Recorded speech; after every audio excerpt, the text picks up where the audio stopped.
ARS Roofing FAQ number 3. My roof leaks. Do I need to replace my roof completely? Hello everyone, and welcome to our third ARS Roofing FAQ video. Today's question is, my roof leaks. Do I need to replace my roof completely? Well, not necessarily. However, it is advisable to get your roof evaluated by a professional Tampa roofer. A comprehensive roof evaluation will determine whether you need a complete roof replacement or just repairs. The age of the roof can have a significant impact on your decision to repair versus replace. Once an old roof starts leaking, you may find yourself spending a lot of money fixing it when it could be better spent on a new roof. A licensed professional roofer will ensure any needed repairs are completed quickly and properly.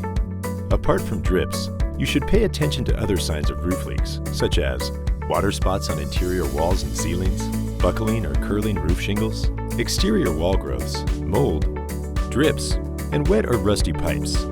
If you see any signs of roof leaks, please call us at 813-542-8462 so we can send our professional roofers and conduct a thorough evaluation.